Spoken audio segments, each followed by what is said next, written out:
Hi, everyone, and welcome back to the Leader in You podcast brought to you by EMC Leaders. My name is Polina. I'm so excited to be here yet again for another amazing episode, and I co-host this podcast with the amazing Dr. Lola Gershfeld.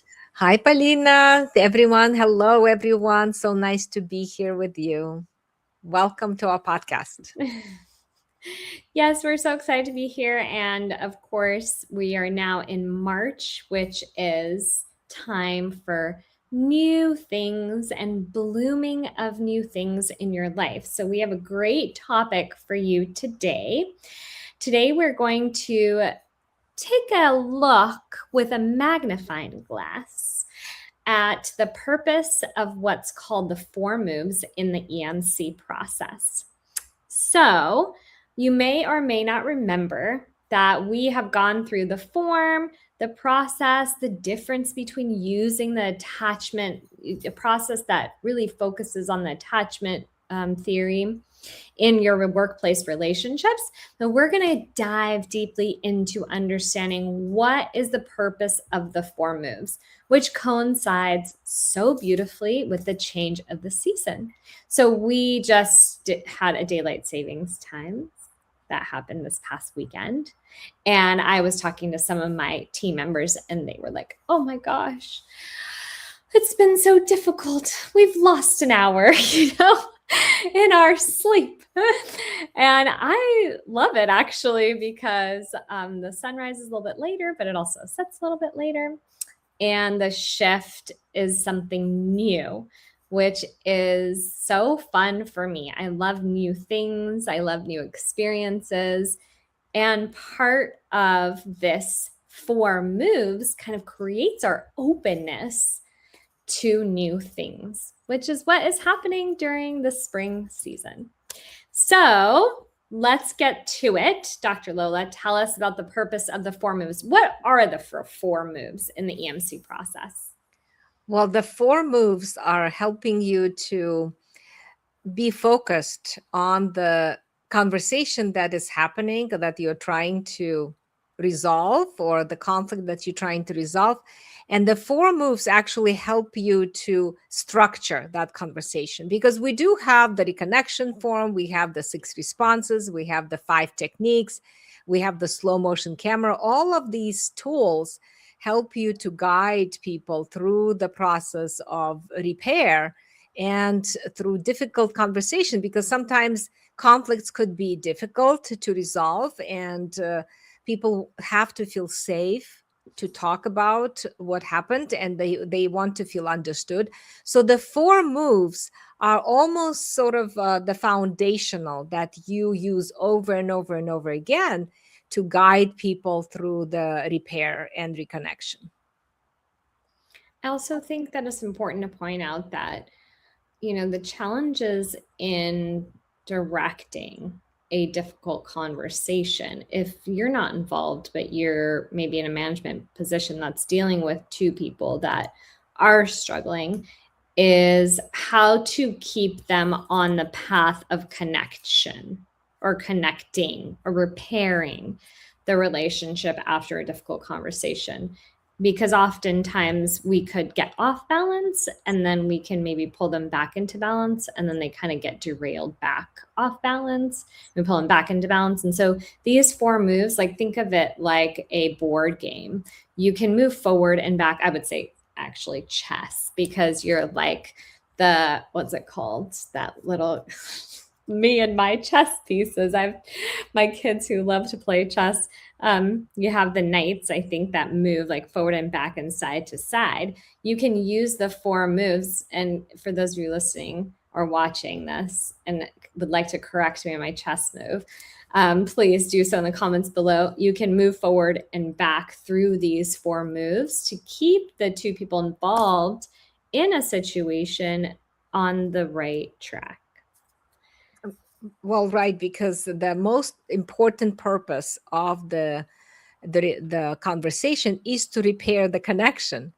I mean, obviously, we want to resolve the conflict, but the conflict cannot be resolved until people feel safe and connected.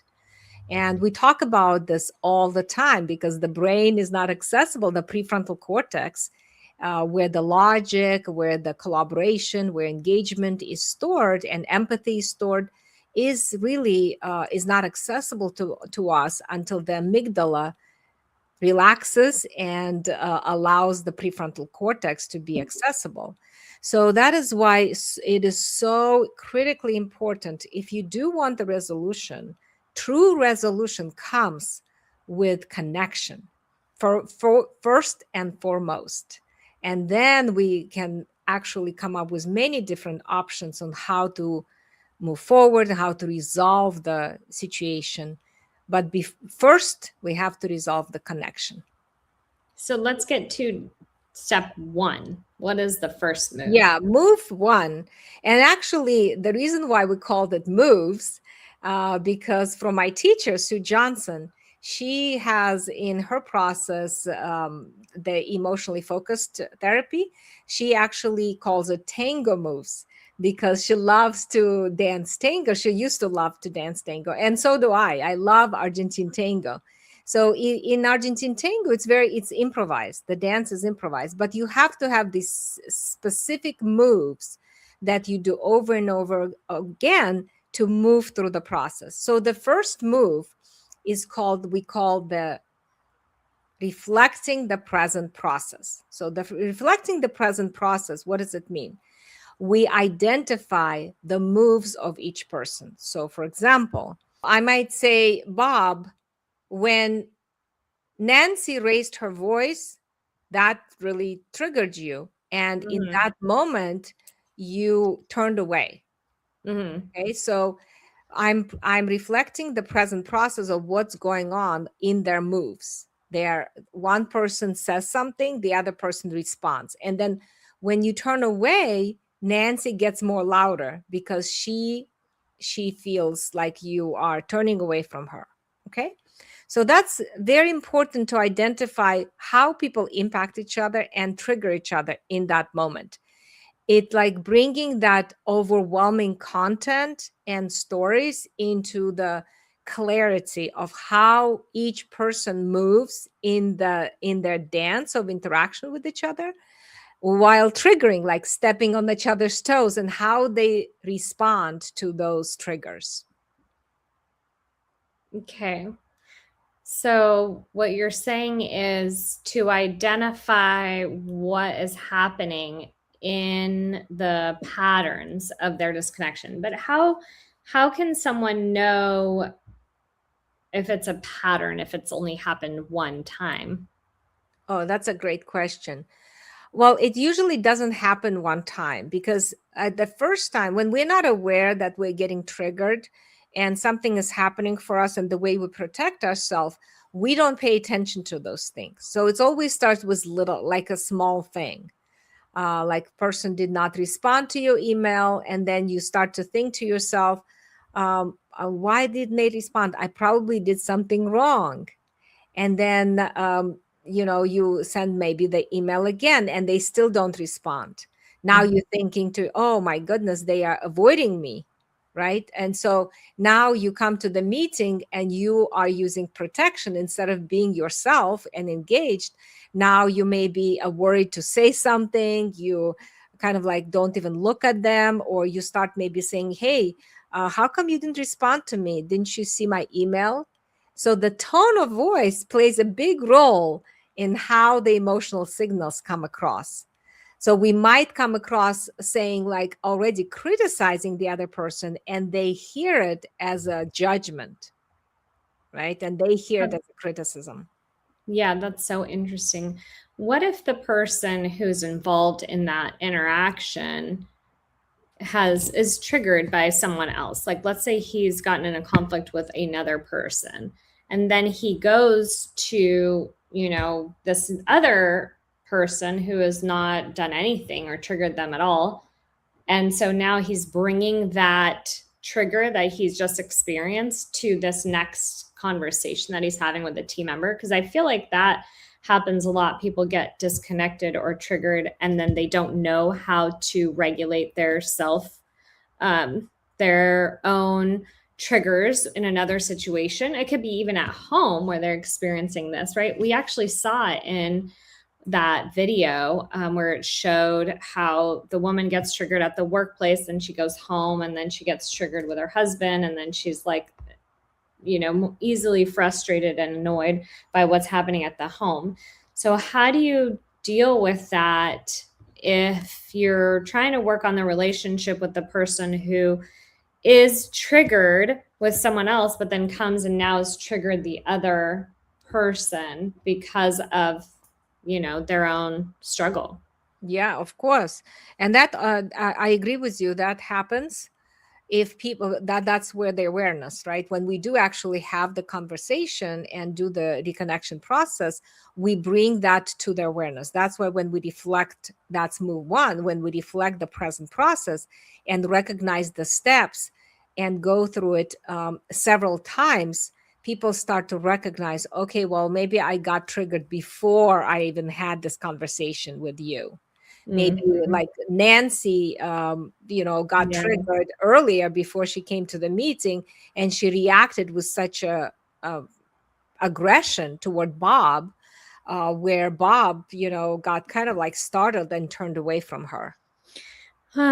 Yeah, that's really interesting. I guess the other perspective is like when people deny what they're doing, like what if you do have that similar situation and you want to track the interactional pattern, but the person's like, no, because they're not aware, right? Or they don't have that awareness yet of what's going on. So they're like, no, I didn't do that. No, everything's fine. No, I didn't have because I think we've talked about this before in the podcast where people are so normal, like they're normalized because they're in that situation and they have those negative interactions often in their life. It's like normalized for them. So then when that interaction occurs inside work with someone who is not comfortable or safe, emotionally safe with that kind of normalized behavior, and that person thinks, oh no, I didn't do anything wrong. What did I do? Then what do you do with that? Well, that's what we call blocks, right? They're blocking Mm-hmm. the awareness. They're blocking basically saying something, or they're blocking the view that they may have caused the other person hurt or Mm-hmm. caused them some pain. So we recognize that as soon as the person says, well, no, that's not how I see it, that's a block.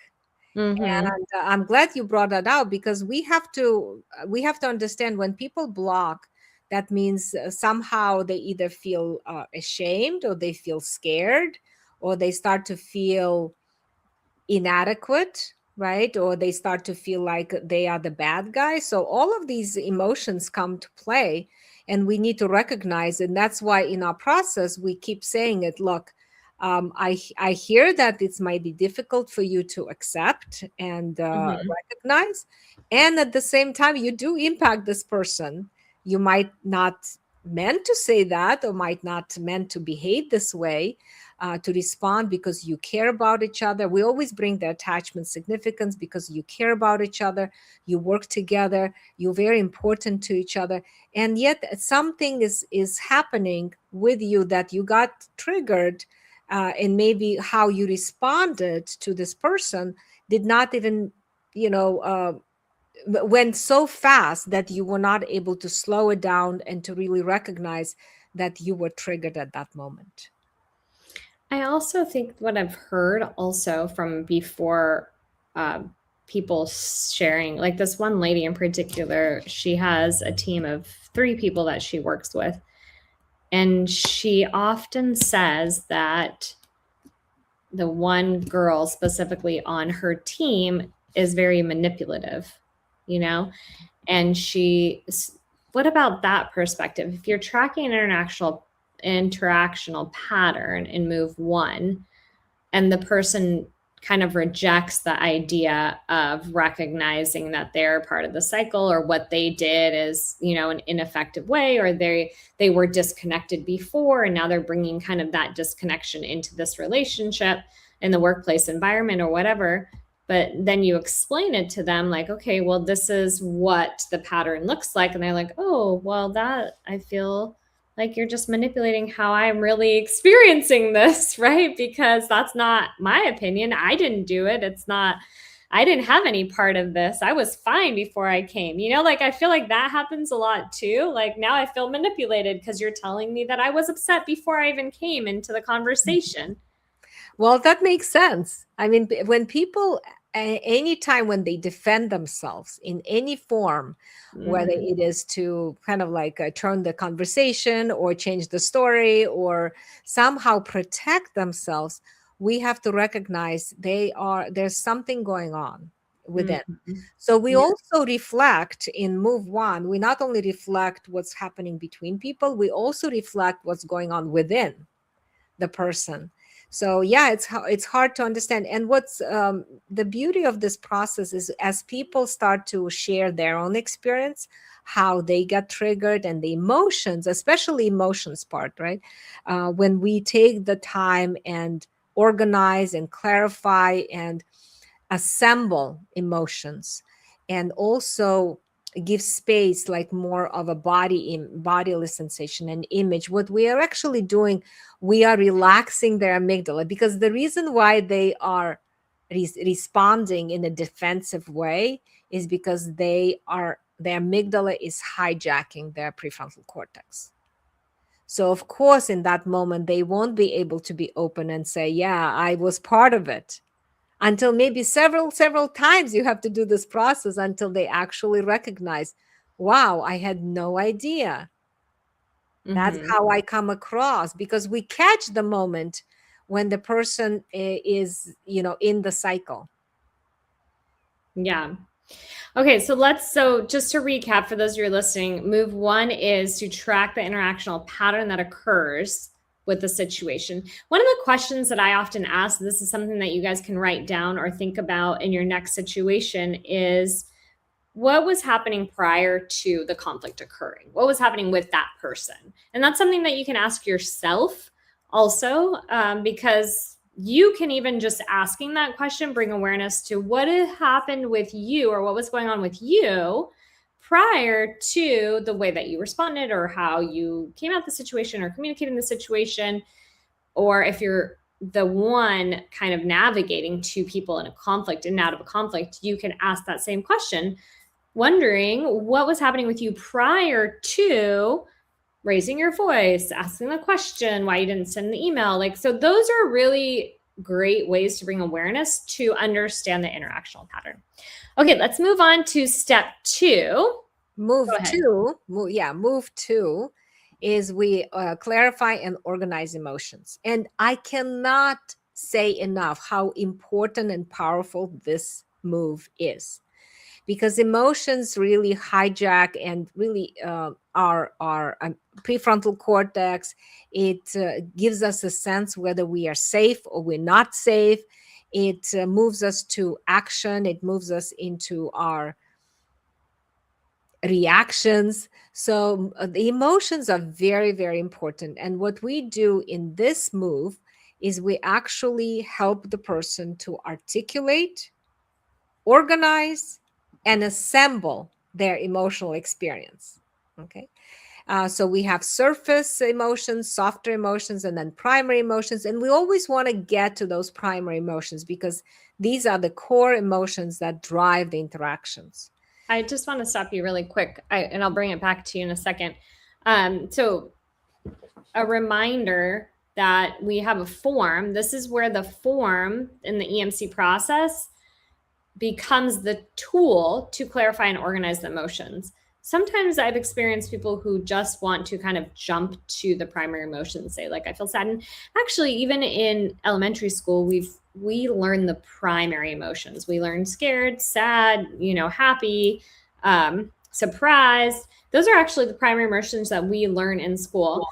But it's the three levels of emotions that we really have to clarify and identify and organize in order to in order for the person to feel understood, heard, and validated in their experience. So we use the tool. If you're wondering, how do I clarify and organize my emotions? Well, you use the EMC form and the tool to get to that. Yes, and we do have also a list of raw spots and emotions that basically go hand in hand, because you feel emotion because when your raw spot is hit in that moment. And the raw spots are the sensitivities, is like a scar on your hand, right? It's like raw skin. And you have a cut, and then something happens, and then you touch this right, this wound that you have, which has not been healed. And we want to know about our raw spots in that relationship, and it can change whether you have a good secure relationship or you don't have a good relationship. It can change, and it also accumulates. So the more raw spots you have, the more emotions obviously you're going to feel.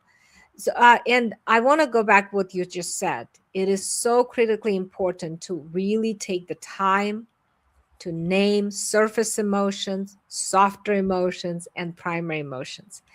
And in addition to that, and this is Magda Arnold work that we do, is we help the person to draw an image or to describe an image of those emotions and the bodily sensation, and then three different fears about yourself, fears about the other person, and then fears about the relationship.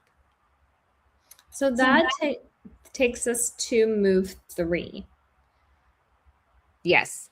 And move three, right? And we want to do this for both people, right? Because as people actually go through that process and deepen their understanding about their emotions, what happens to them is they become relaxed, right?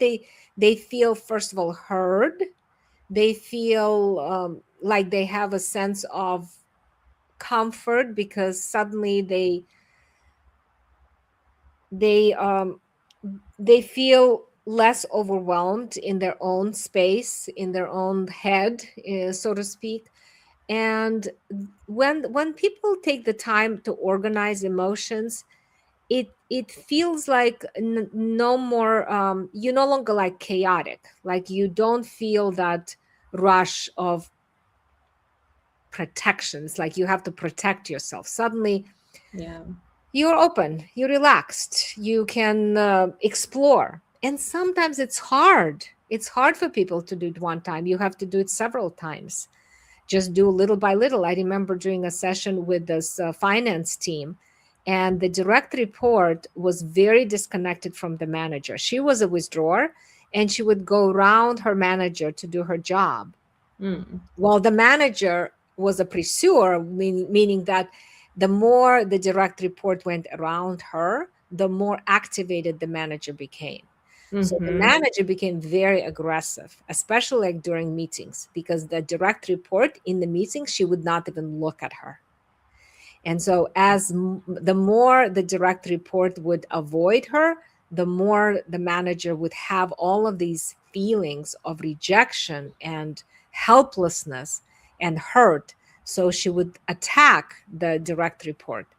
And so, in those moments, I mean, obviously, this is very difficult. You have anger, you have frustration, you have that felt of helplessness. And what is driving it all is the longing for connection. Like, it's like when people don't know how to repair the connection, they go into that desperation feeling, saying, I don't know how to connect with you. And you become more louder, you become more angrier, you become more frustrated, and you actually become more scarier to the people around yourself. Yes. Yeah. So move three. And what I was going to say is that when I did the reconnection session with those two people, the direct report could not share her emotions except one.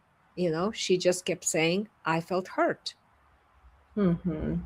Right. And the manager had to also share her, the director, she had to share her emotions in a way, in a vulnerable way, where the direct report started to feel like the manager actually cares about her. And so she started to become more safer to come and share her emotions. So move 3 is the enactment, right? We want people to turn to each other and share those vulnerable feelings and fears in the moment when they do get triggered and get disconnected. Well, I So, want to I mhm, want to specify what it means. So pretty much what's happening is in this third move, you are reliving the conversation that you had. And instead of it becoming the conflict that you experienced, you relive and re experience the situation in using this process in a way where both people feel emotionally safe and it's effectively communicating. So we take kind of the content of the conflict, we just set it to the side in this kind of enactment, and then you are just having a bonding conversation or conversation that includes the emotional understanding of creating a secure attachment and what each person felt so they could be responsive and engaged towards each other.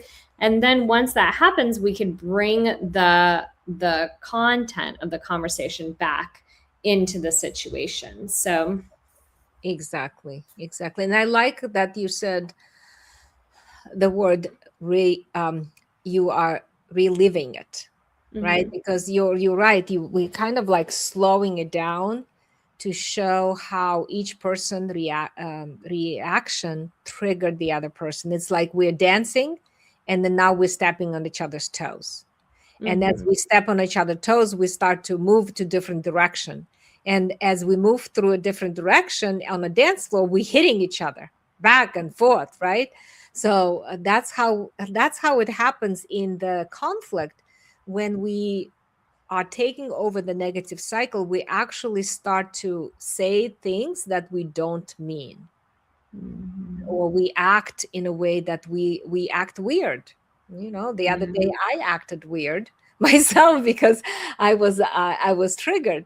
So it's what we're doing. We are changing the music because emotion is the music of our dance, and we're changing the music to really understand what is happening within us. Because if you think about it, if we do it from the start and we can tune into our emotions at the beginning, we don't have conflict, right? Because we're going to slow it down. We would not have conflict because we would say, you know what, I just want to slow it down because you are important to me. I feel like I'm getting triggered, and I just want to maybe pause and talk about what just happening with me instead of continuing the conversation.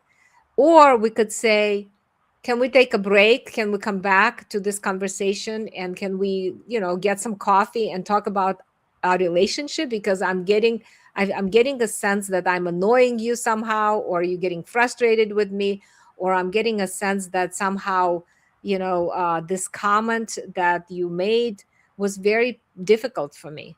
And I just want to reassure, I just want to talk about that.